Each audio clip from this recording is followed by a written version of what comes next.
understand. We started nearly 2 months ago with the duty to interrogate, right? And about 10 days ago, in the course of our journey, we stumbled upon the Heideggerian principle of asking questions with the purpose as identified by him, and I quote, preservation enrichment, right? Preservation enhancement, right? Now, we've been trying to understand this in a variety of ways because an idea is virtually without any boundaries. An idea can grow and grow and grow and become like the cosmos. And that's where the joy of living in a world of ideas rests. Okay? And I really wish that all of you experience that inward freedom and enrichment over a period of time. Through the assembly, we can only seek to get a faint flavor of what that kind of life is like. Today, we continue our thought further from where we left off last Wednesday, and I said that self-enhancement has two parts, at least. One is personal transformation, and the other is self-transcendence in that order. What are the two aspects? Self-transformation and self-transcendence, okay? Or personal transformation and self-transcendence. I mean, these are perhaps slightly unfamiliar words. Never mind, we will make friends with these words. And by the time we finish this series, you will be very intimate friends with these words, right? Words can be very good friends, incidentally, right? Especially if you want to think. Okay. Now, what is personal transformation? Well, let's put it very simply and say that transformation means a change, right? But not any kind of change. For example, from being a wise person becoming a foolish person is not transformation. That is self-denigration. All right? That is going backwards. But from being a lazy person to one who is disciplined at work is more like personal transformation. But in the text today, you have a beautiful expression. Scriptures always talk through symbols, if you have noticed. All scriptures do it. And that's the beauty of religious scriptures. If you are especially students of literature, you would value these things. Religious literature abounds in resonant symbols. And the reason why symbols are used is that spiritual ideas are indeterminate, infinite, in terms of the scope of their meanings.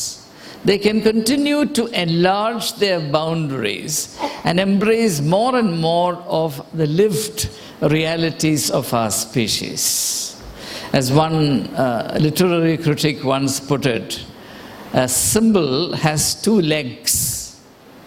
It stands on one, and with the other, it kicks at the stars. You understand?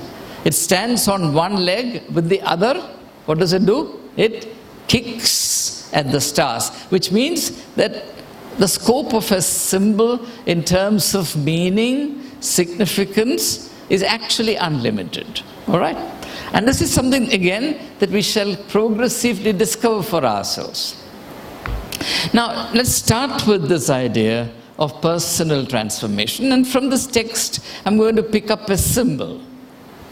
But the text says, if your eye is dark or full of darkness, then your entire body will be a body of darkness.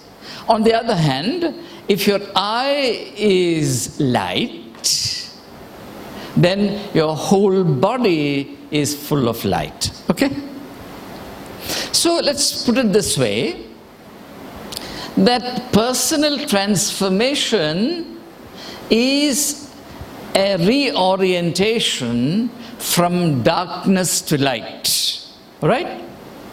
Asattoma sadgamaya tamasoma jyotirgamaya mrityuma amradam gamaya.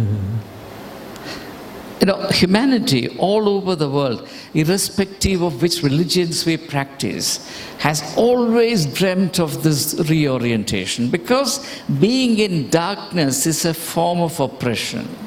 It is being in prison. It is not a happy state at all. Though, strangely, a vast majority of the members of our species languish in the self-created prison called darkness. Right? Now, obviously, this change from darkness to light is a deep inner reality. In other words, it's not a cosmetic change. You know what a cosmetic change is? That which is purely happening on the surface, external, superficial, only in terms of appearance. It has no reference to who you are within yourself, right? There's a story of a village family visiting a town, a big city in the United States, full of skyscrapers. So the man, his wife, and his son, small family. So he thought he would give his family an outing. So they went to the town, and one particular building was the tallest in the town, attracted the family. So they went there with great trepidation, and they obviously did not belong to that kind of environment. So they walked into the lobby, the foyer, and stood there for a while. And then something extremely extraordinary happened. What happened was this. While they stood and watched, suddenly a steel door opened. And a very old, obese, ugly-looking lady got into that small little room. And then suddenly the steel doors closed. And on the panel above, lights started flickering in terms of numbers. 1, 2, 3, 4. Went up to 60, stopped. For a little while nothing happened, and again the numbers came down, and soon enough the same steel door opened, and out walked a young, stunningly beautiful girl. The farmer said to his son, "Sonny, you wait here. I'm going to put your mother through this. I want her to be young and beautiful." All right? See, many people think that personal transformation is like this, that there is a machine through which you can put yourself or somebody else, and that machine will do all the work. All right? The name of that machine could be St. Stephen's College, right? Or it could be IIM Ahmedabad, or it could be Harvard University, or it could be Oxford, Cambridge. It could be anything. But people think that by acquiring a label, something great is achieved. This is laughably untrue. You can spend 3 years or 5 years in St. Stephen's College or somebody who has recently spent 7 years in St. Stephen's College. He's so fond of the college that he refuses to pass the exam. So you may spend 7 years in college and it may mean nothing. In fact, you could get worse day after day. If all you do is to sleep in your room in residence. Residence must be a very healthy place, because people tell me that, sleep is an indication of health. At my age, I barely sleep 4 hours.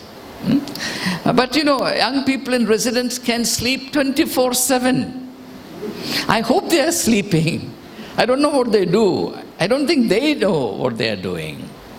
And therefore, unlike day scholars who find it easy to attend 840 classes, resident students find it very difficult to reach their classrooms in time, because there is no metros connecting their rooms to the classrooms, right? And there are no rickshaws or whatever. So I can understand their difficulties. But the fact that you have spent some time in St. Stephen's College could mean nothing at all. So please understand that what is decisive is what happens within us. And what happens within us is called spirituality. The deepest thing in a human being, whether you like it or not, is spirituality. The second deepest is intellectuality. And of course, emotionality. All right? And the shallowest thing is the modern notion of personality, which incidentally, the word personality is derived from a Latin word, which actually, persona, which means a mask. Right? So personality is a mask that you put on in the morning. So when you go for an interview, for example, you put on a mask, right? And of course you put on the best clothes also, which you find very uncomfortable when you come to college. But when you come for the interview in the month of June, some of you come in suits when it is perfectly comfortable. Now, during other months, it's very uncomfortable even to wear normal clothes.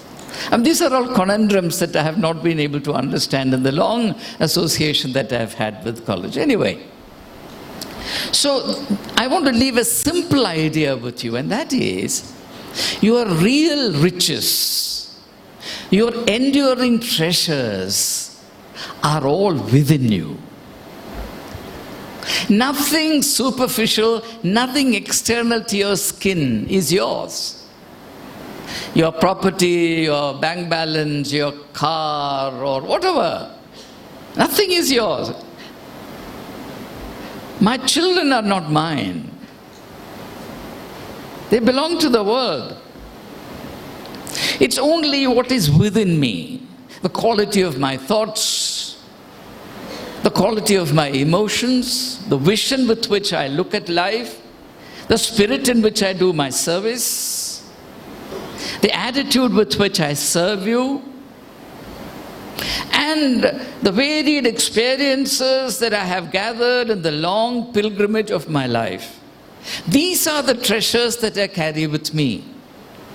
And the question, of course, is, are these light experiences of light, or are they experiences of darkness? You are young. There is a long way ahead of you. Please make sure that you fill your life with experiences of light rather than darkness. All right? And that's called personal transformation. It has got 100 other interpretations, but I'm bringing it down to the most immediate and practical. All right?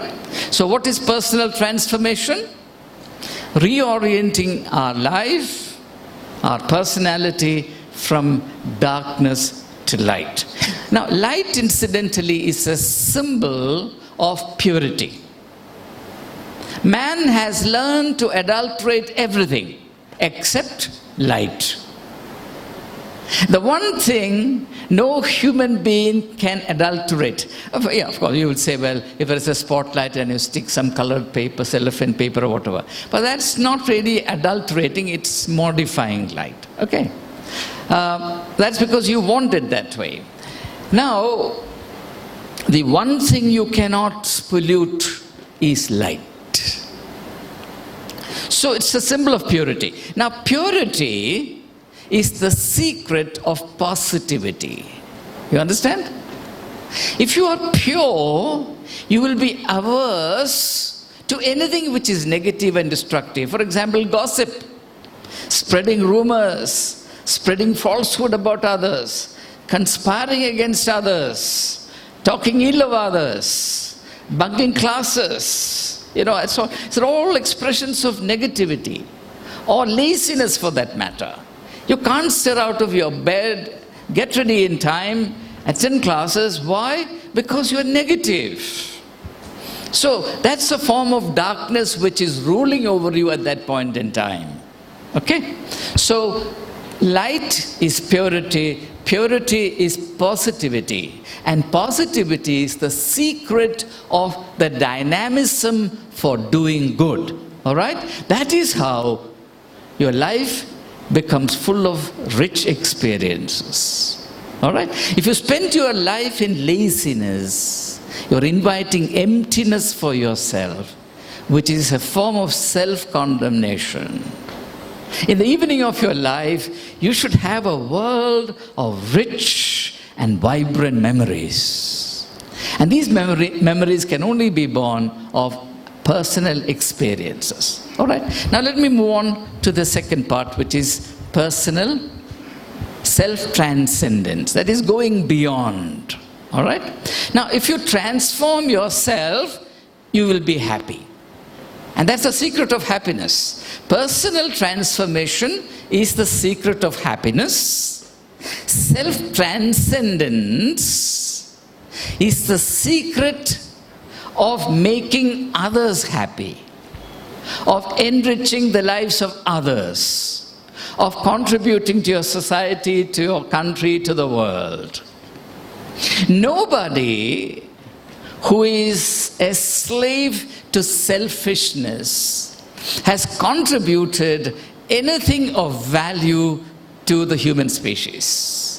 If you read the lives of men and women who have made significant contributions to human welfare, invariably you will find that these are the people who have reached the level of self-transcendence. Madame Curie, who researched for 20 long years, and her husband, risking their life, their health, that there may be some relief brought into the life of suffering people. It's a picture of self-transcendence. Even small things. There is a story, I'll maybe close with that. It's a story of a very famous American surgeon called Dr. Howard Kelly. He was a very poor boy. And when he was in school, he used to go around selling small items, going from door to door in order to earn money to pay his fees and to support himself. One day as he walked with his wares, he got very tired, very hungry and very thirsty. And he didn't have money in his pocket. So he mustered up the courage to go and ring the bell of a door. The door opened, a girl came out and he said, "May I have a glass of water?" And the girl immediately realized that this young boy was extremely thirsty and hungry. So she went in and came back, not with a glass of water, but a big glass of milk. Howard was a little, frightened. How will he pay for it? Anyway, he couldn't resist the temptation to drink it. He finished the milk and he put his hand in his pocket. There was nothing. Then very, very timidly he asked the lady, "Madam, how much?" She said, "What?" "My mother has taught me that if anyone comes thirsty or hungry, that person should not go back without being served. There is no payment, you can go." Years passed. Now the scene shifts to a city hospital. A middle-aged lady was admitted with a serious health problem, and she needed one of the most complicated surgeries that would take hours and hours. And the name of the surgeon was Dr. Howard Kelly. So Dr. Howard Kelly, from the name as well as the name of the village, suddenly identified this lady, and he gave instruction to the billing section saying, when this lady's bill is ready, send it to me and not to her. So she was treated, and the time came for her discharge, and she was really, really frightened. How much would it be? How will they pay the bill? So when the bill was finally given to her, at the bottom of it, it was written, paid in full with a glass of milk. Beautiful, isn't it? Such experiences can come only if you go beyond yourself. Will you remember this small sentence? I read it maybe 30 years ago. It's remained firm, deeply engraved in my memory. Actually, when I read the sentence, I wept. Paid in full with a glass of milk. All right? Well, since there's a little more time, let me give you one more thought and I'll stop. You know, scientists say that the human brain functions at various levels. I'm not a scientist, so I'm simply borrowing ideas from others. They say at the lowest levels is what is called the reptilian mind. Can you remember that? The reptilian mind. No? That part of the brain becomes active when somebody provokes you and you want to fight. All right? And all the mean things that we do, we conspire against others, we spread rumors, all the things that I described, it's a seat of negativity. All right? It's a seat of violence. It's a seat of cruelty and all the rest of it. All that is mean and ugly in the world that we love. They have their seat in this part of the brain called the reptilian mind. We can entertain the reptilian mind throughout our life and allow the reptilian mind to have complete sway over us in all that we think, do, or say. While we retain the human shape, we behave like reptiles. Okay? But they say that at the highest levels, there is something else. It's called the supercortex. The supercortex.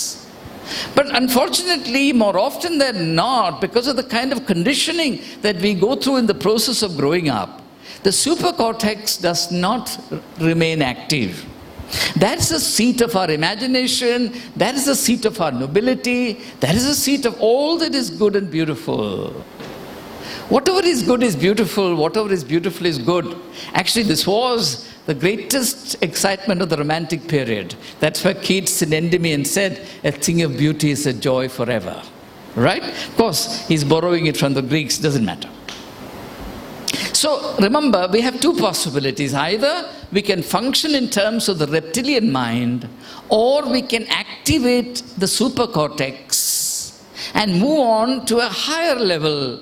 And that is where I can connect this science. All right, if that's clear, we have walked not 1 mile today, but 10 miles, because it's so important. Let's rise for prayer.